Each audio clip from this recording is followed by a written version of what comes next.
le petit village du Québec où grandissait le jeune garçon que j'étais, 2 cérémonies étaient obligatoires. La messe du dimanche et le samedi, la soirée du hockey.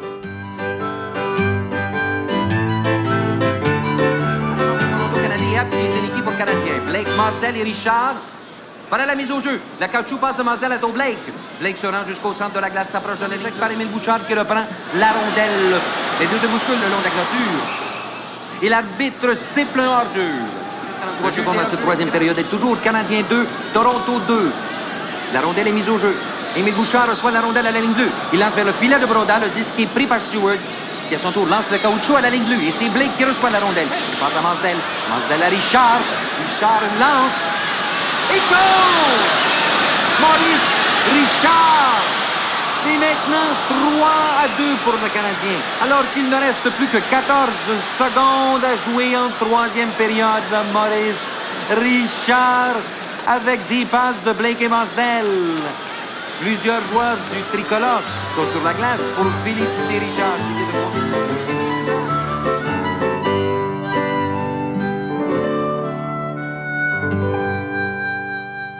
Je me souviens très bien de l'hiver de 1946. Nous portions tous le même uniforme que Maurice Richard. L'uniforme bleu, blanc, rouge des Canadiens de Montréal, la meilleure équipe de hockey au monde. Tous, nous peignions nos cheveux à la manière de Maurice Richard. Et pour les tenir en place, nous utilisions une sorte de colle. Beaucoup de colle. Nous lassions nos patins à la manière de Maurice Richard. Nous mettions le ruban gommé sur nos bâtons à la manière de Maurice Richard. Nous découpions dans les journaux toutes ces photographies. Vraiment, nous savions tout à son sujet.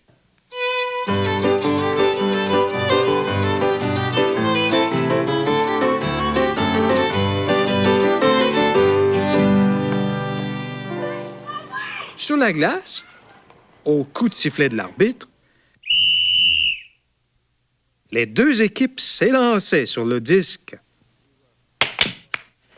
Nous étions 5 Maurice Richard contre 5 autres Maurice Richard, qui nous arrachions le disque. Nous étions 10 joueurs qui portions avec le même brûlant enthousiasme l'uniforme des Canadiens de Montréal. Tous, nous avions au dos son très célèbre numéro 9.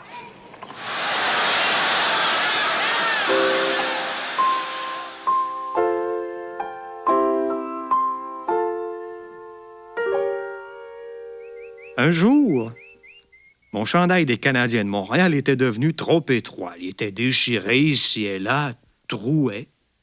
Ma mère me dit, « Avec ton vieux chandail, tu vas nous faire passer pour des pauvres. » Et elle fit ce qu'elle faisait chaque fois que nous avions besoin de vêtements.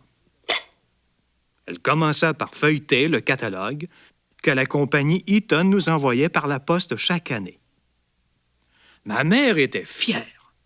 Elle n'a jamais voulu nous habiller au magasin général. Seule pouvait nous convenir la dernière mode du catalogue Eaton. Ma mère n'aimait pas les formules de commande incluses dans le catalogue. Elles étaient écrites en anglais et il n'y comprenait rien. Pour commander mon chandail de hockey, elle fit ce qu'elle faisait d'habitude. Elle prit son papier à lettres et elle écrivit de sa douce calligraphie d'institutrice « Cher Monsieur Eaton, auriez-vous l'amabilité de m'envoyer un chandail de hockey des Canadiens pour mon garçon Rock, qui a 10 ans et qui est un peu trop grand pour son âge et que le docteur Robitaille trouve un peu trop maigre. Je vous envoie 3 piastres et retournez-moi le reste, s'il en reste. J'espère que votre emballage va être mieux fait que la dernière fois. »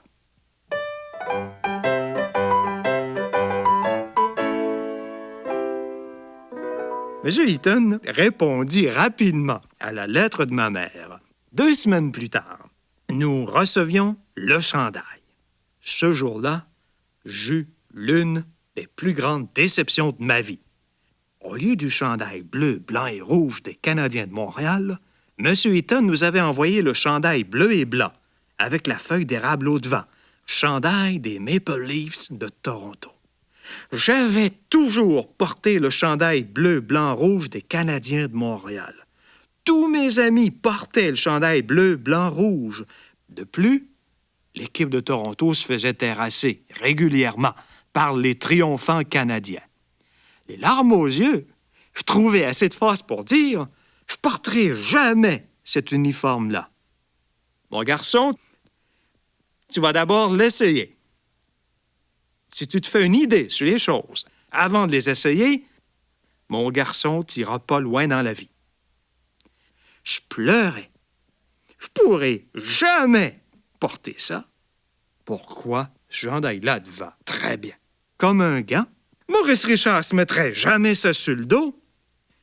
T'es pas Maurice Richard. Puis c'est pas ce qu'on se met sur le dos qui compte. C'est ce qu'on se met dans la tête. Vous me mettrez jamais dans la tête de porter le chandail des Maple Leafs de Toronto. Ma mère eut un gros soupir désespéré. Elle m'expliqua. Si tu gardes pas ce chandail qui te fait bien, il va falloir que j'écrive à M. Eaton pour lui expliquer que tu veux pas porter le chandail de Toronto. M. Eaton, c'est un Anglais.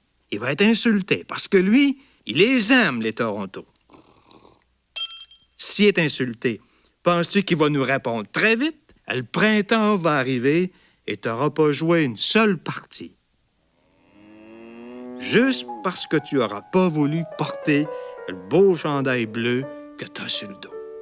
Je suis donc obligé de porter le chandail des Maple Leafs.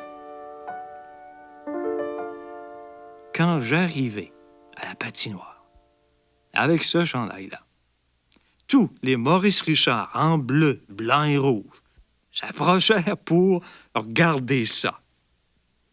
Au coup de sifflet de l'arbitre, je partis prendre mon poste habituel. Un chef d'équipe vint me prévenir que je ferais plutôt partie de la deuxième ligne d'attaque.